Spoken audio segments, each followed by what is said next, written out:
Seigneur, shalom. Shalom. J'aimerais que tu bénisses le Seigneur parce que ce n'est pas donné à tout le monde d'être compté parmi les vivants. La Bible nous dit dans le livre de Psaume chapitre 115, les 2 derniers versets, il dit « Non pas à nous, non pas à nous, mais à ton nom donne gloire, à cause de ta bonté et de ta fidélité. » Ça, c'est le premier verset du Psaume 115. Et le dernier verset dit « Ce ne sont pas ceux qui vont dans le lieu du silence qui célèbrent l'Éternel, mais nous célébrons l'Éternel dès maintenant et à jamais. » Que quelqu'un qui a reçu le souffle de vie célèbre l'Éternel.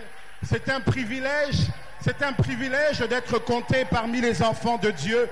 Que quelqu'un qui a reçu la grâce d'être compté parmi les vivants célèbre l'Éternel. Ce ne sont pas ceux qui vont dans le lieu du silence qui célèbrent l'Éternel, mais nous célébrerons l'Éternel dès maintenant à jamais.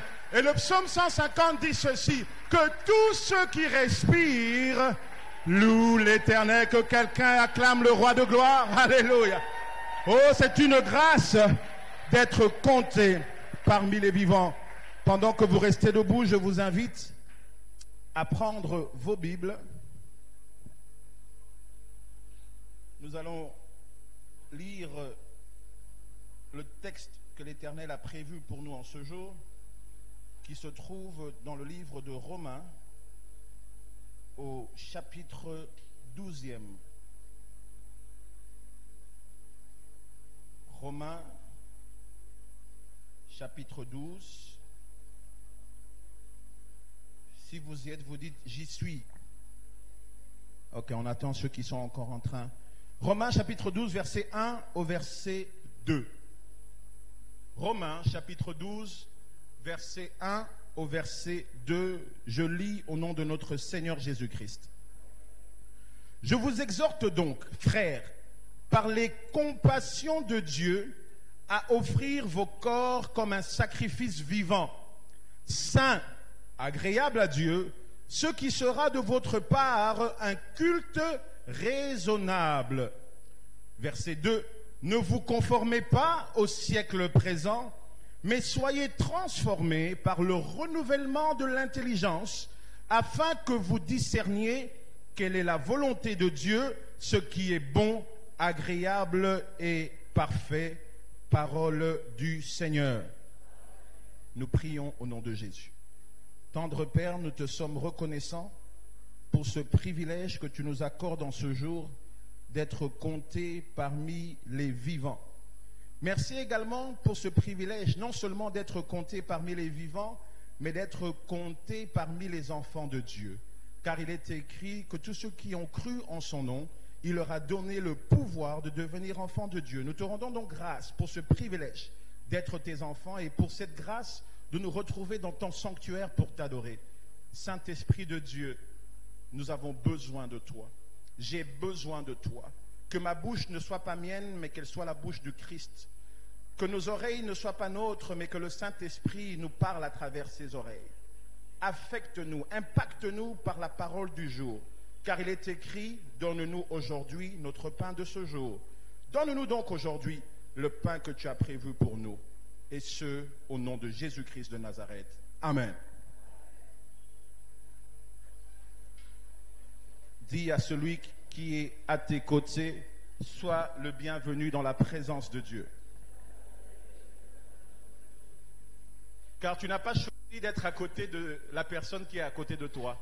Mais les circonstances ont fait que tu sois à côté de cette personne. Il est bon de lui dire des bonnes paroles afin de l'encourager. Amen. Nous bénissons le Seigneur pour ce privilège qu'il nous accorde de parler de sa part. Nous rendons grâce à Dieu également pour le couple pastoral, notamment le révérend Dr Futiluemba et notre maman, la révérende Clémentine, pour la grâce qui nous a été accordée en ce jour. Dans le livre de Romains, au chapitre 12, c'est de là que nous tirons le thème d'aujourd'hui. Et si donc vous avez un cahier et un bic, je vous prie d'écrire ceci. Qu'est-ce que Dieu attend de ceux-là qui l'a sauvé? Voilà le thème du jour. Nzambe azozela nini epa na batu oyi abikisi. S'il faudrait le dire en lingala. Qu'est-ce que Dieu attend de ceux-là qu'il a sauvés? ou tu pourrais même dire, qu'est-ce que Dieu veut de toi? Alléluia. Alléluia. Bien-aimés dans le Seigneur, le livre de Romains est un livre intéressant. Il contient 16 chapitres. Donc si vous lisez plus ou moins 2 chapitres par jour, en 8 jours, vous aurez fini le livre de Romains entier. J'aimerais que tu dises à ton voisin, c'est possible de lire toute la Bible en 1 année ou en 2 ans. Dis-le à ton voisin.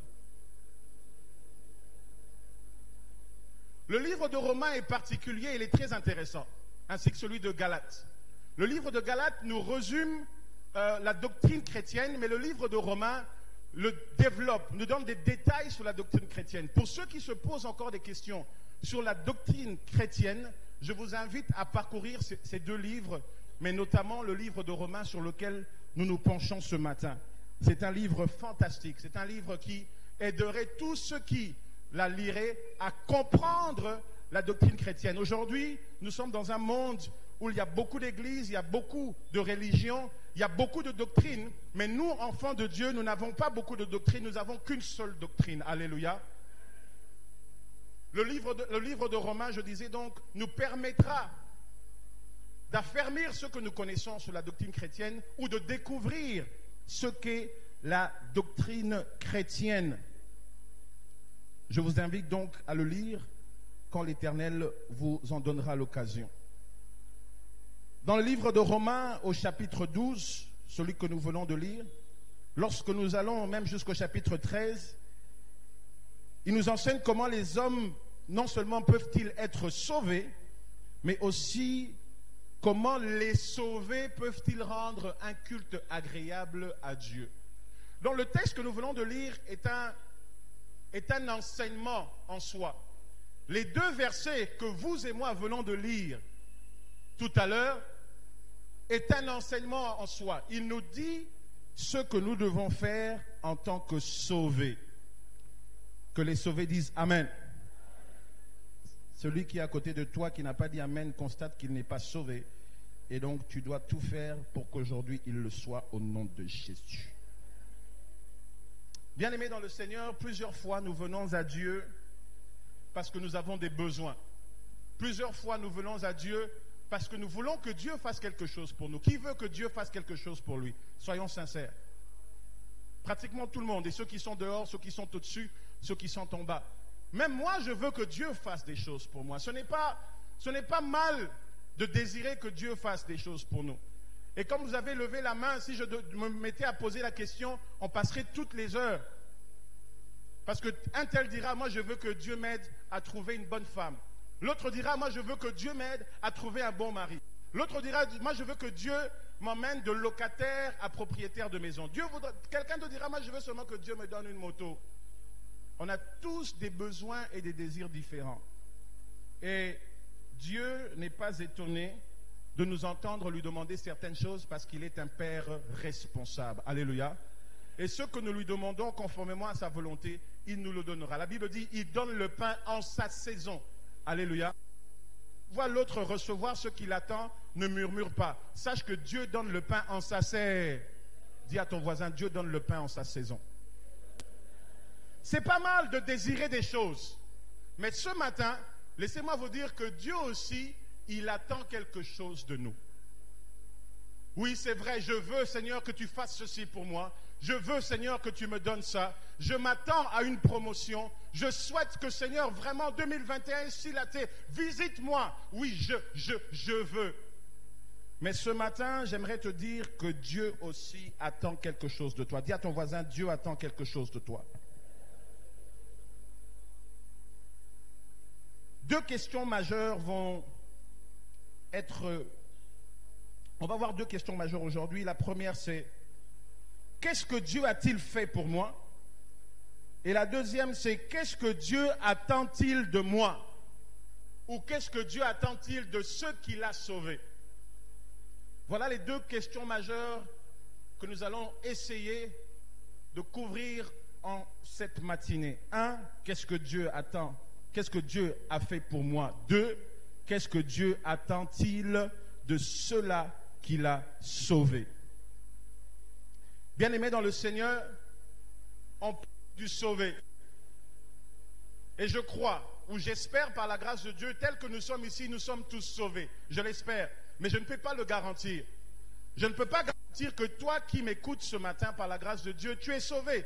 Toi seul, tu sais si tu es sauvé. Certains indicateurs pourraient nous faire croire que tu es sauvé ou que je suis sauvé. Mais l'assurance, si tu es ou je suis sauvé, il n'y a que toi et Dieu qui le savent. Dis à ton voisin, il n'y a que toi et Dieu qui savent si tu es vraiment sauvé. Comment peut-on devenir sauvé? Pour être sauvé, pour devenir enfant de Dieu, il ne suffit pas, ou devrais-je dire, il ne faut pas croire qu'il faut aller en Israël, parce que c'est là où le Seigneur est né, et qu'il faudrait parcourir tout le chemin qu'il a fait pour être sauvé. Il ne faudrait pas croire que pour être sauvé, il faut qu'on te plonge dans l'eau, et que tu ressortes, tu seras sauvé. Il ne faut pas croire que pour être sauvé, il faut que ton papa soit pasteur. Il faut que ta maman soit prophétesse. Non, le salut est individuel. Alléluia. Pour être sauvé, c'est simple. N'allons pas chercher de midi à 14h et tous les dimanches, pratiquement, tous les ans, tous les mois, toutes les semaines, ceux qui appartiennent à cette église connaissent déjà la réponse. Pour être sauvé, il nous suffit de 2 choses. Pas 3, 2 choses. Il nous faut 1, la repentance. 2, la foi.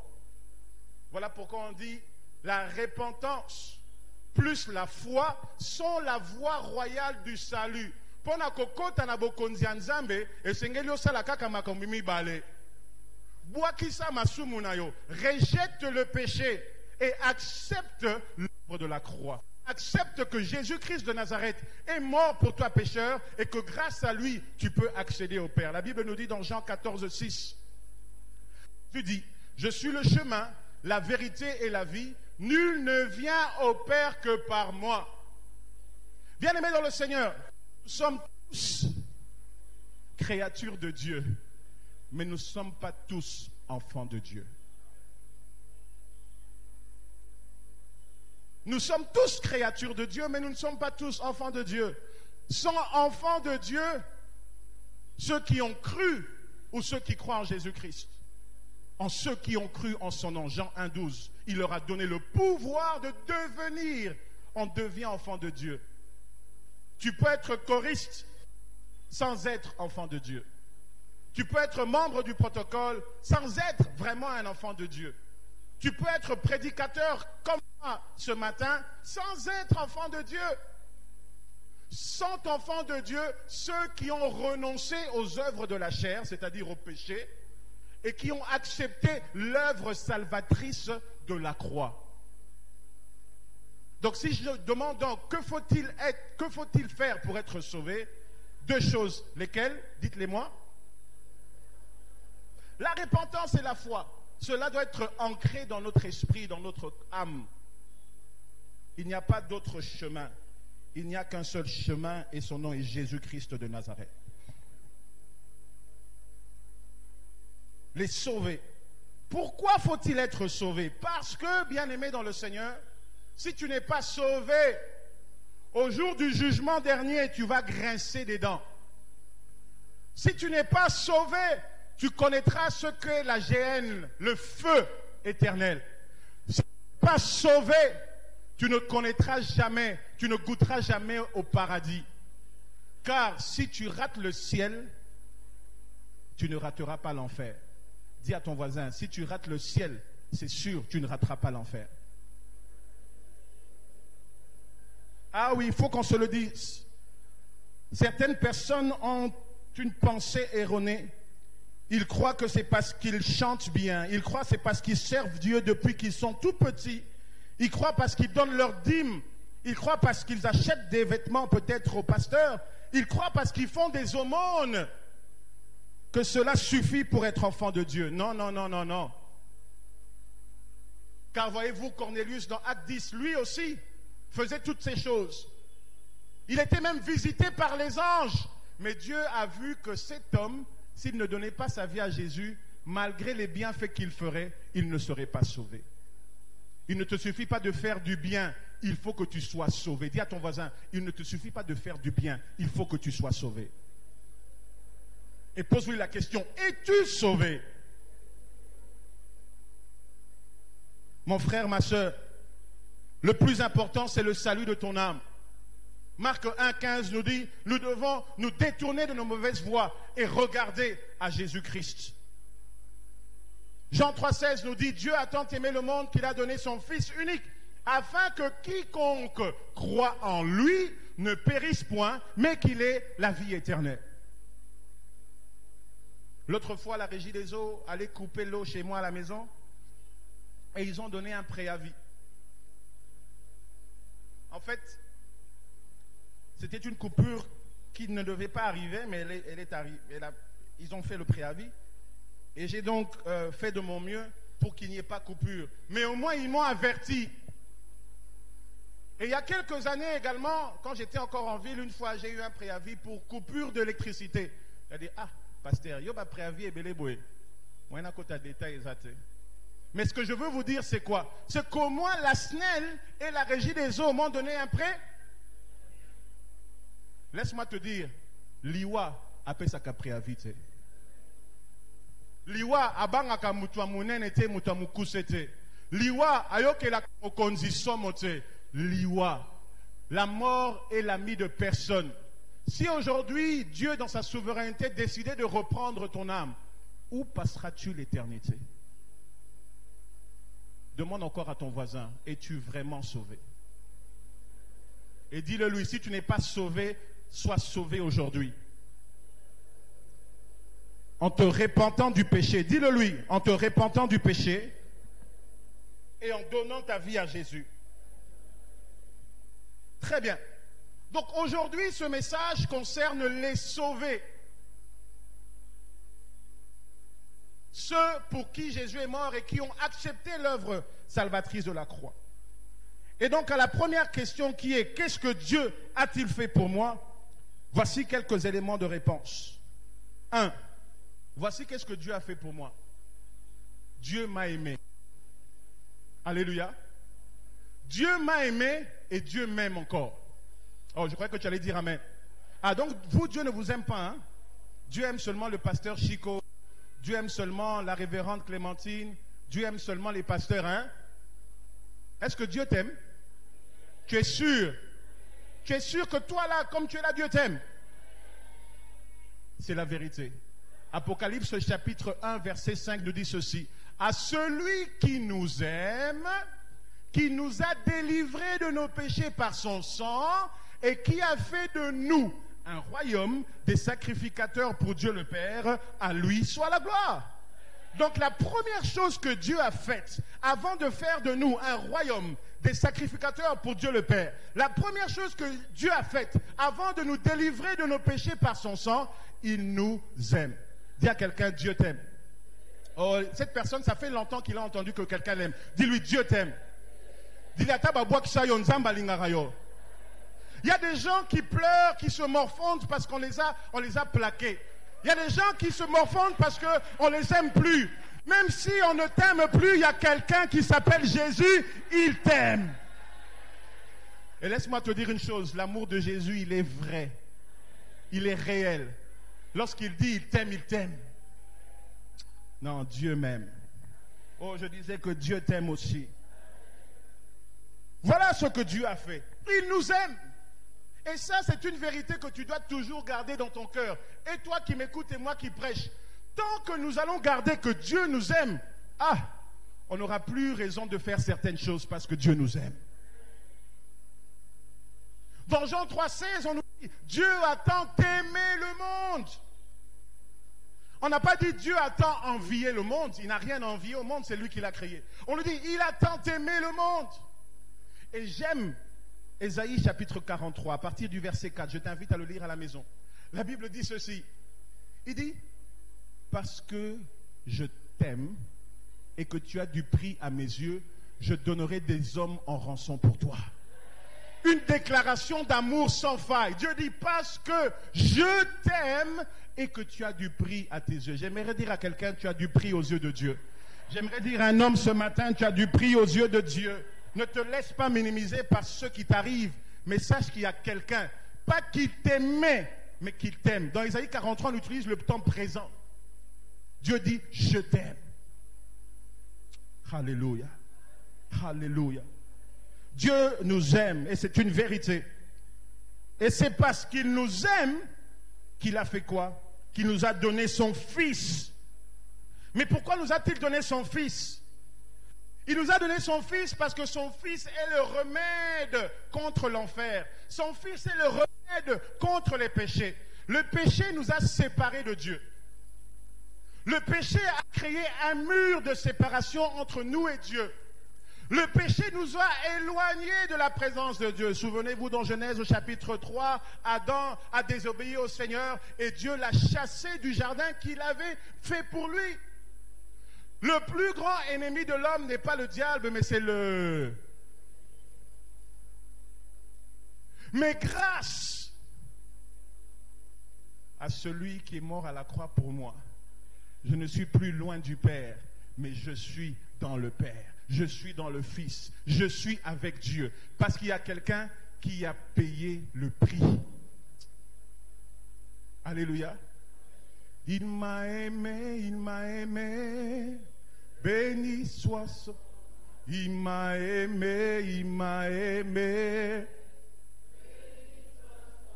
Il m'a aimé, il m'a aimé. Ô mon Sauveur, sois loué à perpétuité dans son amour. Il m'a racheté dans son amour, dans son amour. Il m'a racheté, oh dans son amour, dans son amour. Il m'a racheté, oh mon Sauveur.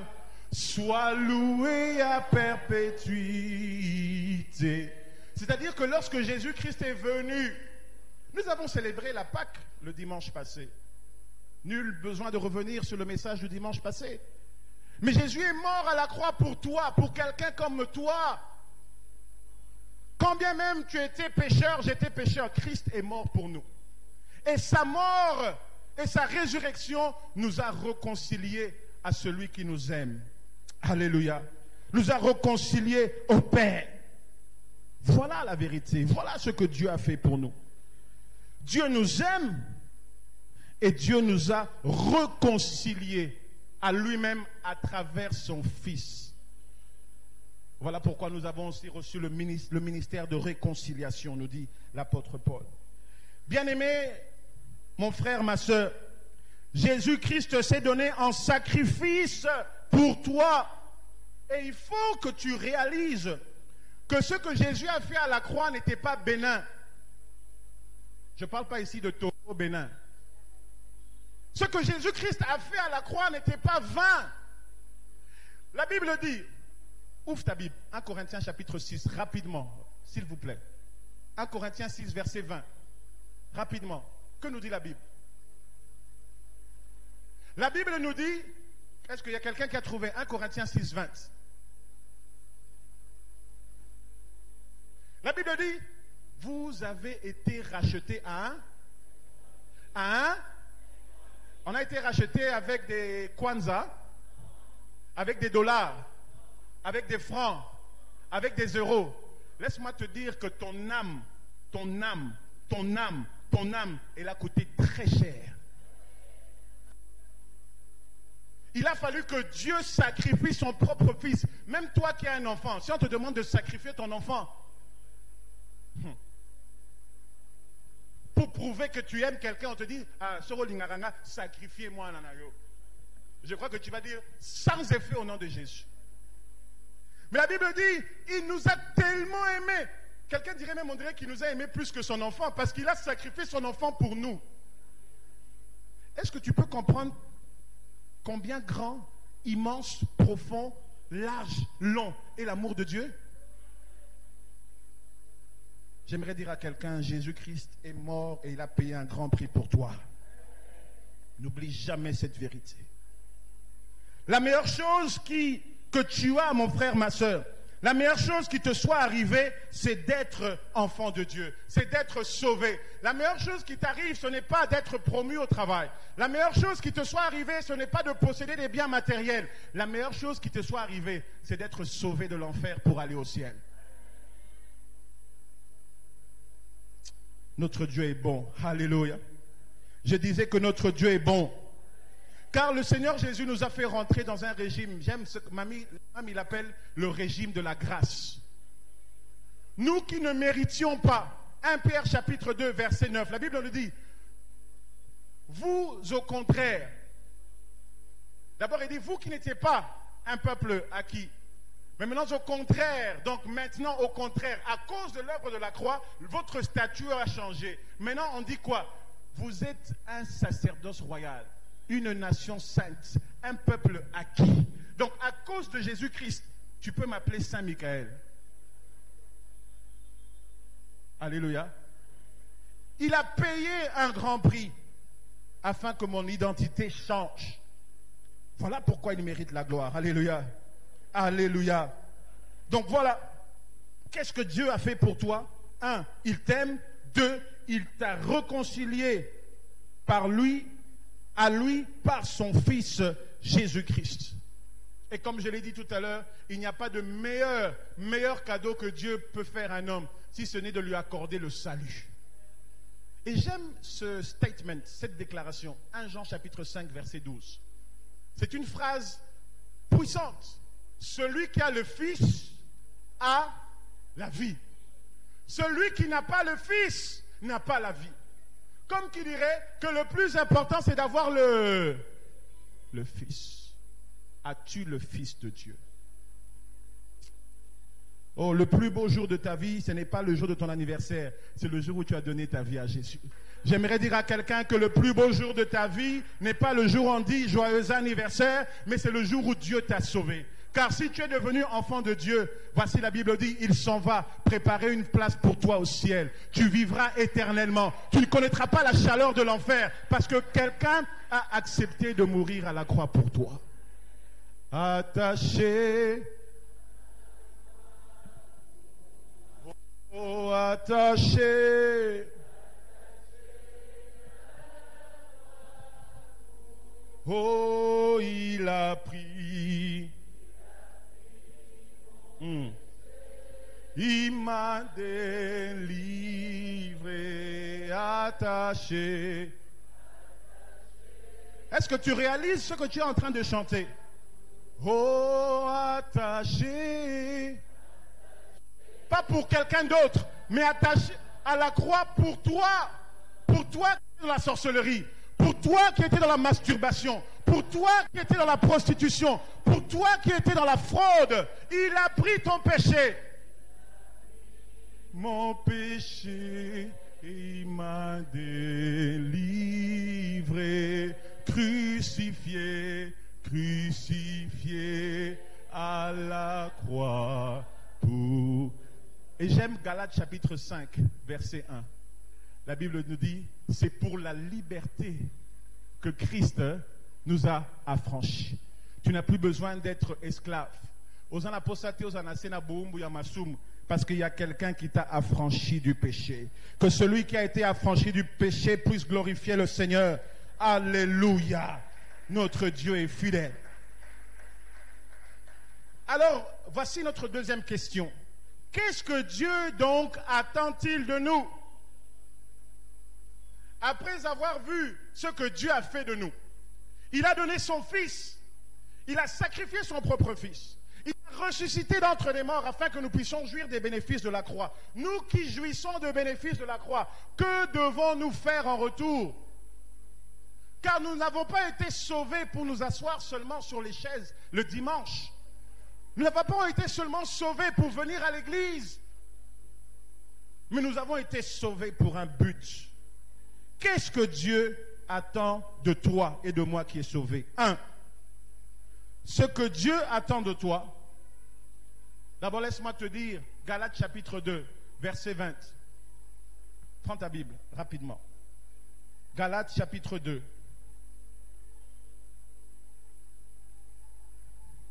Tu as vu, toi, tu as oublié ta Bible, tu commences à regarder la Bible du voisin. Mais tu n'as pas oublié ton téléphone. Galates 2, verset 20. J'ai été crucifié avec Christ. Et si je vis, ce n'est plus moi qui vis, c'est Christ qui vit en moi. Si je vis maintenant dans la chair, je vis dans la foi au Fils de Dieu qui m'a aimé et qui s'est livré lui-même pour moi. Amen. On nous dit ici que maintenant, ce n'est plus toi qui vis.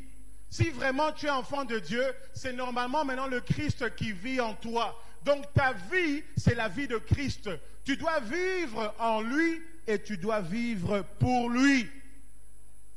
Puisque Jésus-Christ est mort pour moi, je dois donc vivre à sa place. Voilà ce que ça veut dire. C'est un verset qu'on connaît depuis les Codim, hein, n'est-ce pas? Ce n'est plus moi qui vis, c'est Jésus qui vit en moi. Et ce n'est plus moi qui vis. Mais ce que ça veut dire que tu ne vis plus pour toi. Puisque Jésus est mort pour toi, tu vis donc à sa place et tu vis pour lui. Pourquoi? Parce que lui, il est mort pour que toi tu vives. Il est mort pour que toi tu vives. Non pas pour que tu vives comme tu veux, mais pour que tu vives en lui et que tu vives pour lui. Est-ce qu'il y a quelqu'un qui comprend? Répète après moi, ce n'est plus moi qui vis, mais c'est Christ qui vit en moi. Donc le souci de Jésus, c'est que tu aies une nouveauté de vie.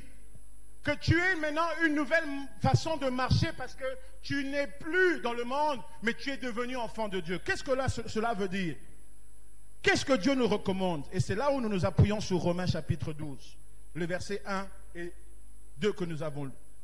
Dieu nous recommande, d'avoir une vie sacrifiée. Voilà ce qu'il attend des sauvés. De ne pas vivre n'importe comment, mais de vivre une vie sacrifié. Ça veut dire quoi? Ça veut dire que tous les jours, tu dois mourir de jour en jour. Tu dois, en d'autres termes, crucifier l'œuvre de la croix.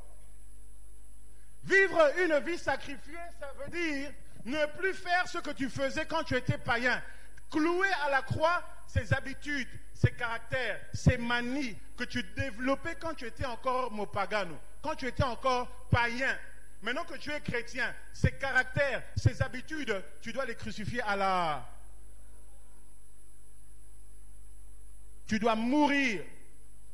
Celui qui a Jésus avec lui doit mourir. Vous allez dire, mais parce que vous avez dit tout à l'heure que Jésus est mort pour que je vive. Mais maintenant vous dites encore que celui qui a Jésus doit mourir. Ce que je suis en train de dire, je ne suis pas en train de dire que tu dois mourir pour que demain on aille t'enterrer. Non. Je suis en train ici de parler que tu dois faire mourir les œuvres de la... Oh, pasteur Azotea, esprit de mort. Natei, esprit de mort. Il faut que si nous réalisons que nous avons une nouvelle identité, nous devons faire mourir les œuvres de la chair. Et là même, Galates 5, c'est pour ça que je dis que lisez Romains, le livre de Romains, lisez le livre de Galates. Galates n'a que 6 chapitres. Si tu lis un chapitre chaque jour, en 6 jours, de lundi à samedi, tu auras fini tout le livre. Il te restera seulement 65 livres à lire pour finir la Bible. Mais on nous dit dans Galates, on nous dit, faites mourir les œuvres de la chair. Marchez selon l'esprit. Donc, ce que je suis en train de dire, tu dois mourir tous les jours. Tu dois crucifier, en fait, les œuvres de la chair. Ce que vous allez dire, Moïb, et que simisio malek yambong, oebi balia ses abonnés. Ata ozalaka kobenda biye moko na chaque lias. Olobi lokola na komi mona na nzambe, ata ba biye bozotala ngape ba biye nota bino boy. Non, simba bino te maintenant j'ai été crucifié à la pierre. Ozalaki muto bandaki soko tali moi si première fois. Otali deuxième fois, celle-là. Mais maintenant que tu as crucifié les désirs à la chair, Otali elle dit oh, gloire à Dieu, elle est jolie. Au continuer. Ozalaki mutumo comme normalement ozali kotira batu poison. Et puis poison on t'emmenait sans dire non, tu vois toi comme tu es proche du chef. Nous on ne sait pas accéder au chef. Mais toi tu es proche du chef. Tu peux nous aider à faire ça. Et dans le temps tu le faisais. Mais depuis que tu as donné ta vie à Christ, lorsqu'on t'emmène la poudre, tu dis non. Je ne suis plus celui qui vit, mais Christ vit en moi. Jésus-Christ ne met pas le poison dans les verres des chefs. Maintenant j'ai crucifié les empoisonnements à la croix. Voilà ce que ça veut dire, mourir et clouer les œuvres de la chair. Et cela se fait graduellement. Il y a des compartiments que Jésus a déjà gagnés dans ta vie, mais il y a des compartiments qui n'ont pas encore été crucifiés. Peut-être comme tu es là, tu ne cherches pas les filles au boulevard à partir de 22h, 21h. Tu es fidèle. Célibataire ou marié, tu ne regardes pas. Peut-être que de toi, tu as dompté la pornographie. Peut-être que toi, gloire à Dieu, tu as crucifié la masturbation à la croix. Peut-être que toi, tu ne voles plus. Mais c'est vrai, tu ne voles plus. Est-ce que tu n'en vis plus? C'est vrai, tu n'en vis plus. Mais est-ce que tu ne mens plus? C'est vrai, tu ne mens plus. Mais est-ce que tu ne voles plus? C'est vrai, tu ne voles plus. Mais est-ce que tu ne fais pas de faux témoignages contre ton prochain? C'est vrai que tu ne fais plus de faux témoignages contre ton prochain. Mais est-ce que tu es content quand l'autre est content? C'est vrai que tu es content quand l'autre est content. Mais est-ce que tu n'as pas un peu de jalousie? La question que je te pose, c'est est-ce que? Dis à ton voisin, est-ce que? Est-ce que Jésus-Christ préside ta vie ou il réside dans ta vie? Est-ce que tous les compartiments de ta vie appartiennent à Dieu ou bien côté Nzambe, azo konza? Permettez mes expressions en lingala, je sais que nous sommes dans un culte en français, mais cette langue devient de plus en plus belle pour moi. Yesu Masia, est-ce qu'il est celui qui réside ou qui préside? Est-ce que vraiment tu as tout apporté à Jésus ou il y a certaines choses et tu dis non, ça c'est bon, mais ça.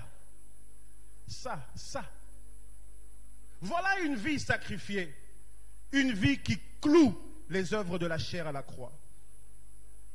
Alléluia. Ah, tu es devenu Kanda Nasali. Nalobi Mabe. Deuxième chose, qu'est-ce que Dieu attend de nous? Non seulement une vie sacrifiée, mais une vie consacrée. Une vie consacrée. Voilà ce que Dieu attend de nous. C'est-à-dire une vie totalement offerte à Dieu. Une vie livrée à l'autel de la croix. En lui donnant tout ce que tu as et tout ce que tu es. Non seulement en disant, Seigneur Jésus, je t'offre ma vie, viens dans mon cœur. Seigneur Jésus, je t'offre mon temps, fais de moi ce que tu voudras. Seigneur Jésus, je t'offre mes projets, prends le contrôle. Seigneur Jésus, je t'offre mes enfants, dirige leur vie. Seigneur Jésus, je te donne mon travail, prends-en soin. Voilà une vie consacrée que Dieu demande. Dieu ne nous demande pas de consacrer certaines choses. Dieu nous demande, selon Romains 12, de lui offrir un sacrifice vivant. De lui consacrer nos vies. En lingala, on dit mbeka. Offrir une consécration parfaite. J'aimerais que tu dises à ton voisin, Dieu ne demande pas une consécration partielle, mais une consécration parfaite. Ah oui. Il y a des gens qui donnent ce que eux trouvent. Ah, oh, on est en paix sans Nzambe, mais oh yo, Nzamba zenana. Yo, oh, zeli sans Nzambe. Quelqu'un a dit Nzambe balukakae. Alléluia. Une vie consacrée. Moïse, même quand on lui a dit qu'il pouvait aller adorer son Dieu, Pharaon a dit, mais tu laisseras ces choses, tu laisseras ceci. Il a dit, non, je vais partir avec tout. Lorsque on donne une vie qui est consacrée à Jésus, ce n'est pas en partie, mais c'est tout. Souvenez-vous de Actes chapitre 5, Ananias et Saphira. Vous vous souvenez? Qu'est-ce qu'ils ont fait? Ils ont vendu, personne ne les a obligés. Ils ont vendu leur terre.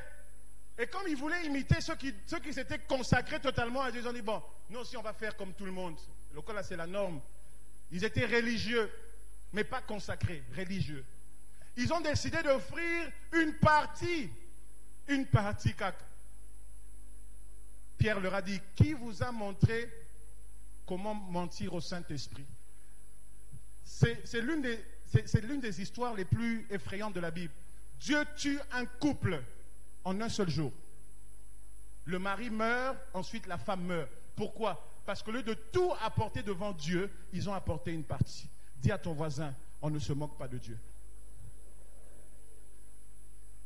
Voilà ce que Dieu attend de toi et de moi, mon frère, ma soeur. Voilà ce qu'il veut. Une vie sacrifiée, mais aussi une vie consacrée. Troisième chose, Dieu attend de nous une vie sanctifiée. Dis à ton voisin, une vie sanctifiée. Voilà ce qu'il attend de nous. Une vie sanctifiée veut dire une vie de pureté. Non seulement une pureté spirituelle, mais une pureté morale. Est-ce que ce qui t'otangi bateau batala raba film porno barotanga yoto barotanga yote? Si on parle ici des gens qui sont livrés à certains péchés, est-ce que tu seras dedans ou pas? La parole de Dieu est un miroir. Pendant que je prêche, ne me regarde pas, regarde ta propre vie. Alléluia. Une vie sanctifiée. Et j'aime ce que Paul dit dans 1 Thessaloniciens chapitre 4, verset 3. Ce que Dieu veut, c'est votre sanctification. Donc pour ceux qui sont encore en train de dire, oh Seigneur, quelle est ta volonté pour ma vie? Oh Seigneur, parle-moi. Tu vas à Mangengenge, tu fais 7 jours. Je veux connaître la volonté de Dieu. Je veux connaître la volonté de Dieu. Seigneur, qu'est-ce que tu veux que je fasse en 2021? Laisse-moi te dire que 1 Thessaloniciens chapitre 4, verset 3 t'a donné la réponse. Tu n'as pas besoin d'aller à Mangengenge. Dieu a dit, ce qu'il veut, c'est ta sanctification. Une vie de sanctification. Autant tu veux que Dieu fasse quelque chose pour toi, autant Dieu te dit, moi aussi je veux que tu fasses quelque chose pour moi. Offre-moi une vie sainte. Une vie d'obéissance à Dieu et à sa parole. Voilà ce que signifie une vie sanctifiée. Parce que la parole de Dieu, en fait, elle nous sanctifie. Psaume 119. Comment est-ce qu'un jeune homme rendra pur son sentier? Et la réponse c'est quoi? En s'attachant à ta parole. Psaume 119, verset 7 ou 9, si je ne me trompe pas. Comment un jeune homme rendra-t-il pur son sentier? En s'attachant à ta parole. Une vie de sanctification égale une vie d'obéissance à la parole de Dieu. Dis à ton voisin, la parole de Dieu sanctifie. Je vais vous dire une chose. Il arrivait un moment, moi que vous voyez, j'étais accro à la musique profane. Jusqu'en 2004, 2005, 2004-2005. Dieu m'a délivré. Mais vous savez, ce n'était pas une délivrance par imposition des mains. Dieu a commencé à développer en moi un amour pour la parole de Dieu. Et en lisant la Bible, j'ai commencé à réaliser que tiens, normalement je ne peux plus écouter ce genre de musique. Et par la grâce du Saint-Esprit, depuis 2005, ça fait maintenant 16 ans, pour la gloire du Seigneur, je suis anti-musique profane. Je peux être dans un endroit, on joue la musique profane, mais nazo kaye yete, nazo kange bunge bute. Yo karandenge ni soke fait mariage et puis bazo beta. Kengenge ndenge jimia ni sara mutu wana. Kengenge o karandenge ni. La parole de Dieu sanctifie. Alléluia. Dis à ton voisin, Dieu veut que tu marches dans la sanctification. C'est vrai, aujourd'hui, dans beaucoup d'églises, c'est prospérité, prospérité. Mikolo pe bakati, hein, au revoyager, pour la couronne. Il me dit, on peut voyager, amen. Mikolo pe, ah, n'importe quoi na corona, na rotika là. Une vie de sanctification. Quatrième conseil, quatrième vérité. Qu'est-ce que Dieu attend de nous, conformément à la parole que nous avons lue? Dieu attend de nous une vie de service. Tu n'es pas sauvé pour être un chrétien patron. Tu es sauvé pour servir. Dis à quelqu'un, tu es sauvé pour servir. Dis à ton voisin, tianase. Dis à ton voisin, mikitisa. Dis-lui, la moisson est grande, mais les ouvriers sont peu. Dis-le lui. Dieu attend de toi non seulement que tu vives une vie sacrifiée, consacrée, sanctifiée, mais une vie de service. Le sauvé doit servir Dieu et servir les autres. Il y a un passage qui est magnifique, c'est dans Jude. Jude se trouve juste après Genèse et juste avant Apocalypse. C'est l'avant-dernière Bible en fait de la Bible, le 65e livre. Mais au verset 19 ou 21, on nous dit ceci. On nous dit que nous devons sauver les autres des flammes. Alléluia. Donc, hein, si tu es enfant de Dieu, tu ne dois pas être insoucieux du salut des âmes. Est-ce qu'il y a quelqu'un qui me comprend? Normalement, comme tu es ici, je suppose que tu es enfant de Dieu, il y a vrai, authentique. Je suppose. Et si donc tu es enfant de Dieu authentique, normalement, ce que ozomona batukosala kindumba, ozomona bakulu na kokunda, ozomona mboka ezokende bien te, ozomona batukosala misala mabe, yo, il faut terema. Si le monde ne change pas, c'est parce que je n'évangélise pas. Donc avant de dire gouvernement tel abiso likambo, avant de dire nzambe mboko ti wapi, toi aussi d'abord commence à te dire quelle est la part que j'apporte pour que les choses aillent de l'avant. C'est une mort tombé sans nango gouvernement tel abiso likambo. Nicolo est comme l'homme sous. Le sauver doit servir. Maman, papa, mon frère, ma soeur. Pardon, Kitissa Mapek. Dieu a besoin que tu ailles sur terrain. Parce que tous les jours, il y a des gens qui vont en enfer. La bonne délio, pardon. Comme l'a dit Paul, toujours dans Romains 12. Par les compassions de Jésus, je t'en supplie, ne sois pas un chrétien patron. Parce que tu sais, au ciel, pour ceux-là qui entreront au ciel, on n'aura pas tous les mêmes grades. J'ouvre la parenthèse, je ferme. Il y en a qui recevront des couronnes. Il y en a qui recevront seulement... Ah, bon, sois le bienvenu, hein. Bienvenue, sois le bienvenu au ciel. Mais au ciel, il y a des gens qui vont marcher sur le tapis rouge. Dans l'eau. Yo, sozo tapis rouge. N'a pas chance, n'a pas na tapis rouge, en 2015, n'a pas accompagné mon konzi moroboué. Aux hommes, tapis, on est à tapis, hein. Car tapis, t'es à tapis. Et puis, je suis konzaleki, moi, pour les kawana, il faut chaboué. Donc, quand je suis konzina, je suis à l'école. Mais, je suis oyo, je vais gagner ma âme. Au côté de l'Apocalypse, à partir du chapitre 2, le chapitre 3, il y a une récompense pour ceux-là qui servent Dieu fidèlement. Oyo, je vais servir Dieu avec fidélité, ils auront une récompense. Mon frère, ma soeur, quand tu vas évangéliser, laisse-moi te dire qu'il y a une récompense qui t'attend au ciel. Cette récompense dépasse le véhicule qu'on peut te donner. Cette récompense dépasse la maison qu'on peut t'offrir. Cette récompense vient de Dieu lui-même. Il a dit que ton nom est inscrit. Il le dit, hein, mon frère, ma soeur. Quand tu vas pour sauver les autres, en leur annonçant l'évangile, tu es en train de contribuer à une grande fête. Donc, par Nayo, ce qu'il fallait qu'on salisse sa fête, cotisation, il faut qu'on cotise, voici ma part. Toi, ta part pour la fête qui est organisée quand une âme est sauvée, c'est l'évangélisation. Mon frère, ma soeur, je t'en supplie, au nom de Jésus, s'il te plaît, sauve une âme, ne fût-ce qu'une, durant ton existence sur terre. Oh, je dis à quelqu'un, que tu sois celui par qui Dieu passe pour sauver même une âme. Que tu sois celui par qui Dieu passe même pour sauver 10 âmes. Que tu sois celui par celui Dieu passe même pour sauver 100 âmes. Mon souci est que tu sois sauvé, non pas pour t'asseoir comme un chef et un patron, mais pour servir. Dis à ton voisin, sauvé pour servir. Donc, quatrième chose, j'aimerais dire ici que Dieu donc veut que nous puissions témoigner de lui. Parle de Jésus au bureau. Qui chrétien dans l'église. On sait seulement que tu es enfant de Dieu à l'église. Non, on est censé savoir que tu es enfant de Dieu, même en dehors de l'église. À la maison, au bureau, au marché. Alléluia. Alléluia. Alléluia.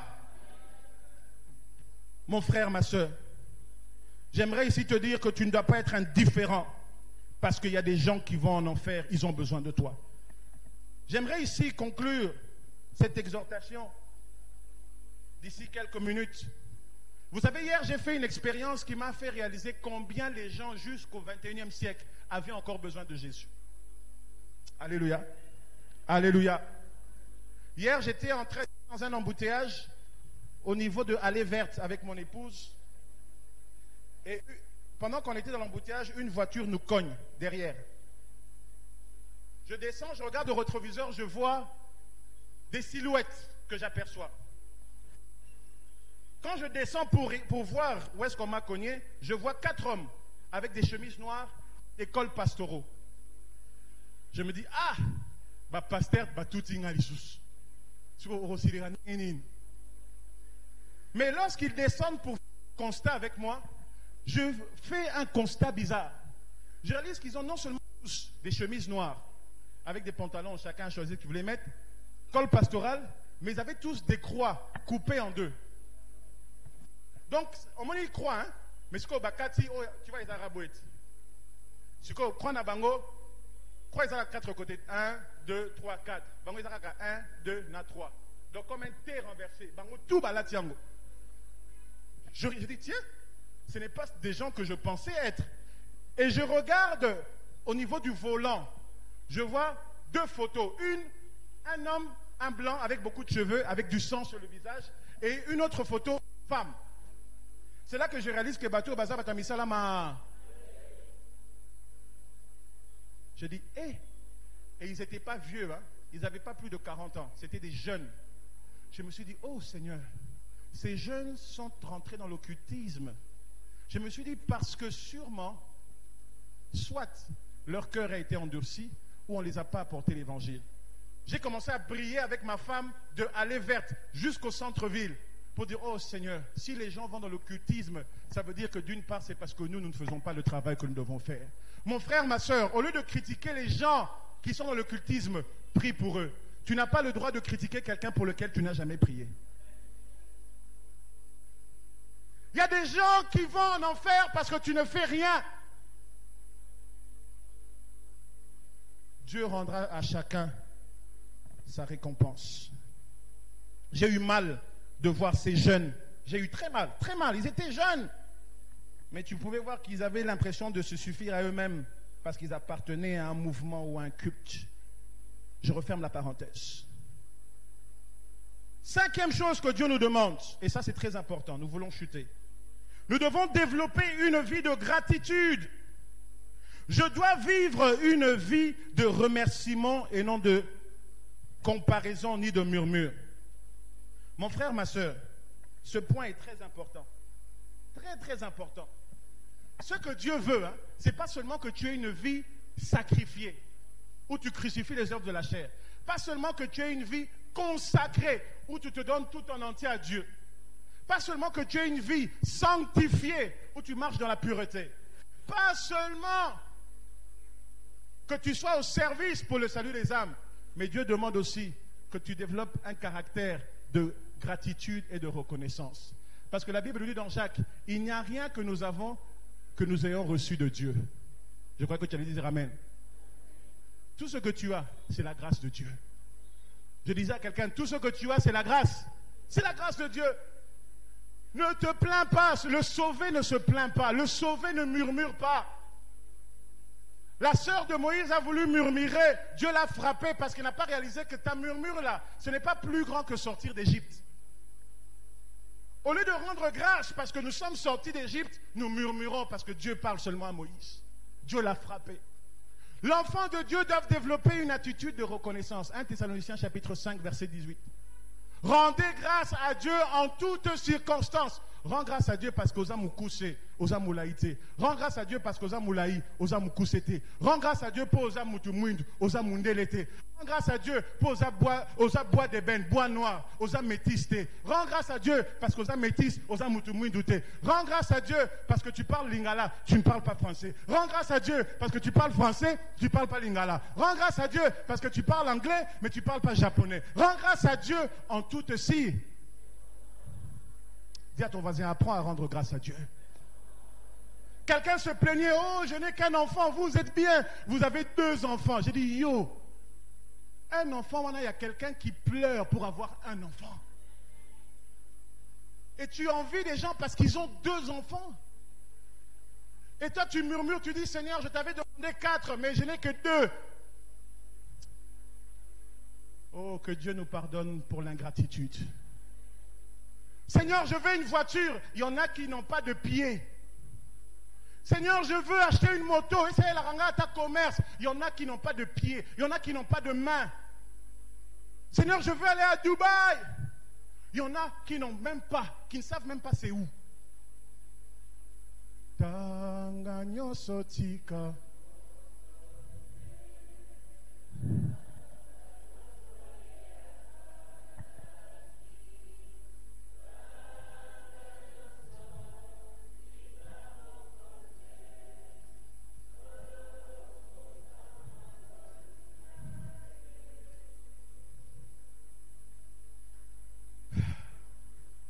Mon frère, ma soeur, notre vie doit être une bénédiction pour les autres. Notre vie doit être une bénédiction pour Dieu. Et nous devons nous poser des questions. Est-ce que nous sommes vraiment sauvés? Et si nous sommes sauvés, pratiquons-nous ces choses? Comment donc mener une vie, pasteur, une vie de sanctification, une vie sacrifiée, une vie... Pasteur, vous avez donné trop de points. Une vie de service. Une vie, pasteur, de consécration. Tout ça, moi, je ne saurais pas. Voici la réponse. Comment mener donc une telle vie, comme le recommande Paul? 1. Il faut être transformé par la parole de Dieu. C'est-à-dire, cette parole, on nous parle du renouvellement de la pensée. On est toujours dans Romains 12. Cette parole, en fait, ce qu'elle fait, comme je vous ai dit mon témoignage, il y a des choses pour lesquelles Dieu m'a délivré. Pas parce qu'on m'a imposé les mains, mais tout simplement, mon contact avec la parole de Dieu a fait que je sois transformé et délivré de certaines choses. Laisse-moi te dire que la parole de Dieu transforme.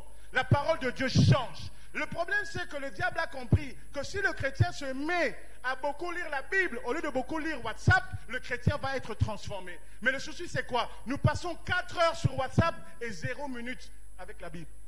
Si je demande ici, qui a lu sa Bible le matin? Certains d'entre vous avez ouvert ça seulement maintenant. Le souci, c'est que Dieu veut que nous puissions vivre une vie qui lui plaît. Qui veut plaire à Dieu? Qui veut plaire à Dieu ce matin? Qui veut prendre la décision de se consacrer à Jésus? Qui se lève? Qui veut prendre la décision d'offrir tout à Jésus? Qui se lève? Qui veut prendre la décision d'abandonner le péché? Qui se lève? Oui, mon frère, lève-toi. Si tu veux maintenant décider de marcher comme Dieu veut et non plus comme tu veux, je vais te demander de te lever.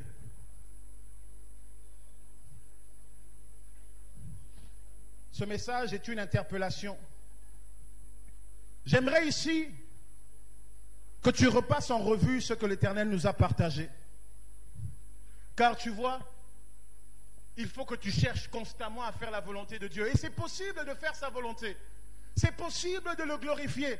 C'est possible de vivre une vie de sanctification. Moutoua Kosoté. C'est possible. Est-ce qu'on le tombe pas, on ne trébuche pas? Non, moi qui vous parle, je ne suis pas saint. C'est une grâce. Mais Dieu a le souci de nous transformer. Alléluia. J'aimerais que celui qui veut prendre la décision de marcher avec le Christ, de dire Seigneur, non pas moi, mais toi, prends la place du roi dans ma vie. Dis à Dieu, Seigneur, prends la place du roi dans ma vie. J'aimerais que quelqu'un ce matin, qui a été touché par la parole de Dieu, dise Seigneur, je suis fatigué de vivre pour moi. Je vais vivre pour toi. J'aimerais que quelqu'un ce matin décide d'être reconnaissant. Toi qui, des fois même, rejetais les appels des membres de famille parce que tu trouvais qu'ils te dérangeaient, mais tu réalises que non, Dieu m'a appelé aussi à servir les autres, que cette personne commence à implorer la grâce de Dieu. Là où tu es dit, Seigneur, je ne veux plus vivre pour moi, mais je veux vivre pour toi. Élève ta voix et prie dans le nom de Jésus. Demande à Dieu de te faire grâce, de faire constamment sa volonté. Demande à Dieu de te faire grâce. Il est possible de faire la volonté de Dieu. Il est possible de marcher comme Dieu veut qu'on marche. Il est possible de faire ce qui est utile. Il est possible de faire ce qui est agréable. Il est possible de faire ce qui est constructif. Alléluia.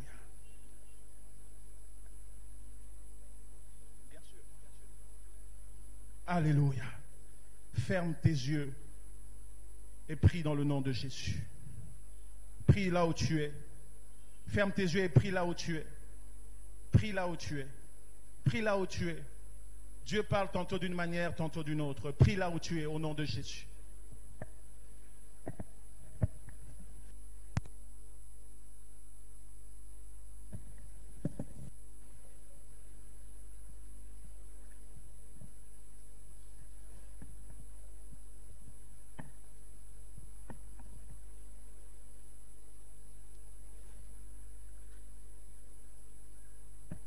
Amen. Nous restons debout et nous allons prier. Bien-aimé, Dieu est bon. Et si nous sommes là, c'est parce que nous avons reconnu que Dieu est bon.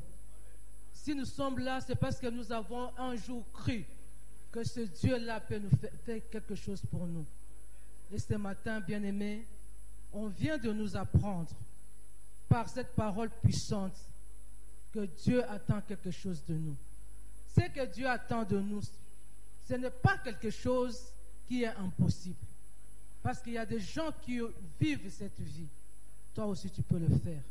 Si Dieu nous exige quelque chose, c'est qu'il nous a donné les capacités pour pouvoir vivre cela. Alléluia. Il nous qualifie d'abord. Il nous équipe d'abord. Et ensuite, il nous demande. Bien-aimés, nous devons d'abord rendre grâce à Dieu pour ce qu'il a fait pour nous. Dieu a fait de grandes choses pour nous. Il y a des personnes qui se sentent pas aimées dans leur famille. Mais on vient de nous apprendre que Dieu nous aime. Et il continue à nous aimer. Quel que soit ce que nous sommes, quel que soit ce que nous faisons, quelles que soient les bêtises que nous faisons, Dieu nous aime. Et il continuera à nous aimer. On nous a appris que Dieu nous a réconciliés avec lui. Les péchés nous ont séparés de Dieu. Mais à cause du sacrifice de Jésus-Christ, nous sommes réconciliés avec Dieu. Bien-aimé, il y a des gens avec qui tu t'es bagarré, tu t'es discuté, qui ne veulent plus te voir, qui ont juré de te voir au-delà du tombeau. Je ne sais pas quelle rencontre ce sera. Mais Dieu ne t'a pas abandonné pour toujours. Il s'est réconcilié avec toi. C'est une grâce. C'est une grâce, bien-aimé. Nous allons commencer par lui rendre grâce. Lui qui nous a épargné l'enfer. L'enfer, c'est terrible. Imaginez seulement la chaleur qu'il fait à Kinshasa ces derniers temps. Imaginez seulement comment ça sera en enfer. Et Dieu t'a épargné de ça. Lève tes mains, bien-aimés, et dis merci à Dieu. Dis merci à Dieu. Ce qu'il a fait, personne d'autre ne peut le faire. Même les parents, il ne peut pas faire ça. Il ne peut pas donner en sacrifice tout un être pour toi. Mais Dieu l'a fait. Il a donné Jésus-Christ à ta place. Il a sacrifié des nations à ta place. Il a fait, oui, que tu sois réconcilié avec lui. Il a ôté cette colère-là qui devait te condamner. Dieu est amour, Dieu t'aime et il continuera à t'aimer. Merci Seigneur pour ton amour infini. Merci de m'avoir affranchi du péché, de m'avoir affranchi de cette vaine manière que mes parents, que mes ancêtres m'ont légué. Merci de m'avoir délivré de tout ce qui ne te plaît pas. Merci d'avoir fait de moi ton enfant. Dieu a fait de toi son enfant. C'est une grâce. Merci Seigneur. Merci mon Dieu, mon roi. Merci Seigneur. Oui, bien-aimé, Dieu a fait que ton identité soit changée. Et ce qu'il attend de toi est que tu vives en nouveauté de vie. Et cette vie doit être une vie sacrifiée.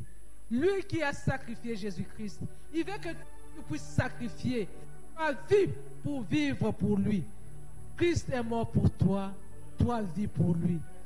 Oui, bien-aimé, il veut que nous puissions vivre une vie consacrée, une vie de total abandon à Dieu, que nous puissions lui abandonner ce que nous sommes et ce que nous avons. Élève tes mains et dis à Dieu, je m'abandonne de tes mains, je te sacrifie tout ce que je suis, je te confie tous mes biens, tout mon être, toute ma famille, tout mon argent, que toi tu sois seul maître. Et que toi, tu sois le seul qui va régner sur cela. Bien-aimé, que Jésus-Christ soit élevé dans ta vie et que toi, tu diminues. Jean l'avait dit, Jean-Baptiste l'a dit un jour.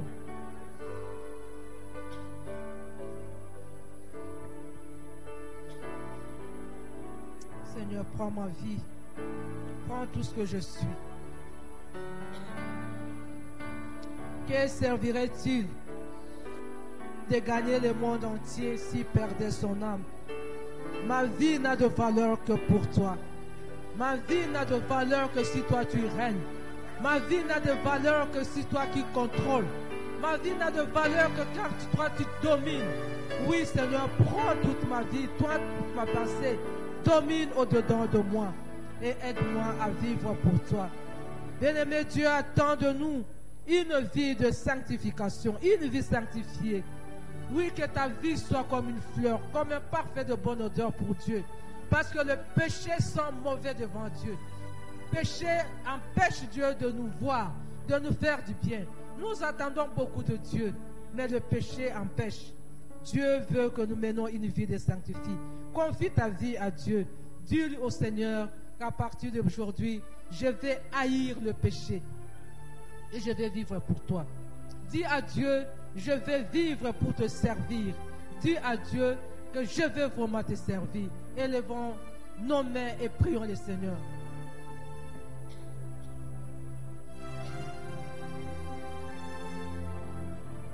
Merci Seigneur. Merci pour ma vie. Je veux que ma vie soit une fleur, un parfait de bonne odeur pour toi. Je veux que le péché soit vraiment ennemi pour moi. Je vais haïr le péché. Je vais mettre le péché loin de moi et vivre pour toi. Oh Seigneur, tu m'as sauvé pour te servir. Aide-moi Seigneur par la qualité de ma vie à attirer les hommes à toi. Que je sois un témoin fidèle. Que je sois Seigneur cet aimant qui attire les hommes à toi.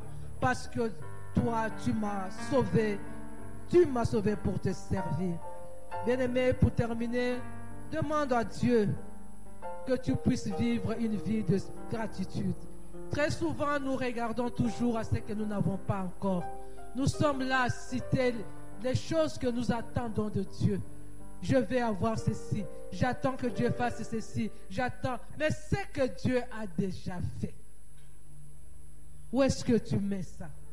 Aujourd'hui, je veux vraiment que tes yeux se tournent vers ce que Dieu a déjà fait pour toi. Il t'a déjà sauvé. Il te donne le souffle de vie. Il te donne le mouvement et l'être. Tu peux te mettre debout.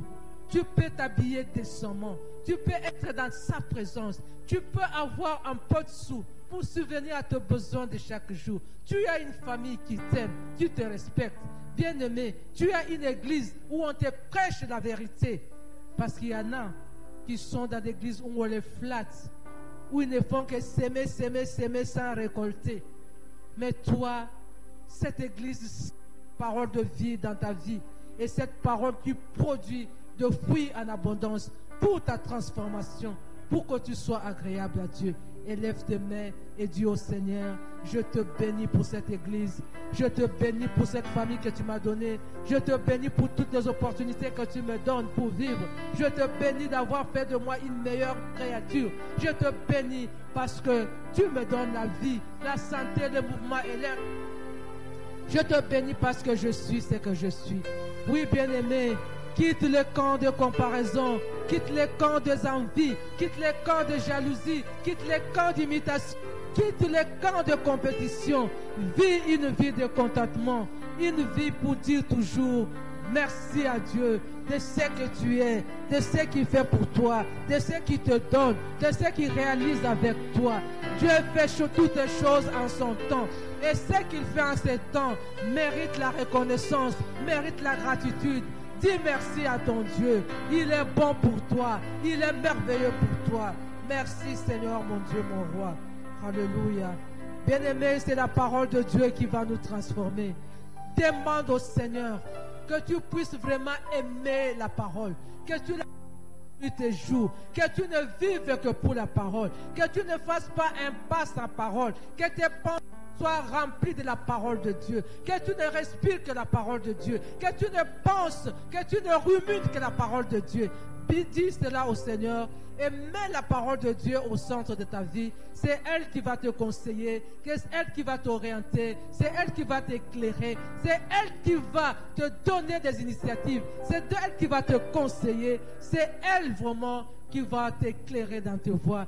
Élève tes mains et dis au Seigneur, je ne veux vivre que pour ta parole. Je ne veux vivre que selon ta parole. Je veux que la parole soit cette nourriture de tout le jour. Que cette nourriture, que je ne peux pas m'en passer. Que cette nourriture soit là pour m'éclairer, soit là pour me combler, soit là pour remplir mes pensées. Alléluia. Merci Seigneur. Merci mon Dieu. Merci Seigneur. Oui Seigneur. C'est que tu attends de nous les sauver, c'est que nous puissions mener une vie transformée, une vie qui te soit agréable, une vie qui te plaise, une vie sacrifiée, une vie consacrée, une vie, oui, une vie de service, une vie sanctifiée, une vie de gratitude. Et cette vie, nous ne pouvons la vivre qu'avec la force du Saint-Esprit. Remplis-nous du Saint-Esprit. Que le Saint-Esprit soit l'ami de tout le temps et que le Saint-Esprit nous donne cette force-là de vivre en nouveauté de vie. Parce que Christ est mort à ma place. Oh Seigneur, donne-moi la force et le désir de vivre pour Jésus-Christ dès à présent et pour toujours. Au nom de Jésus, nous avons ainsi prié. Amen.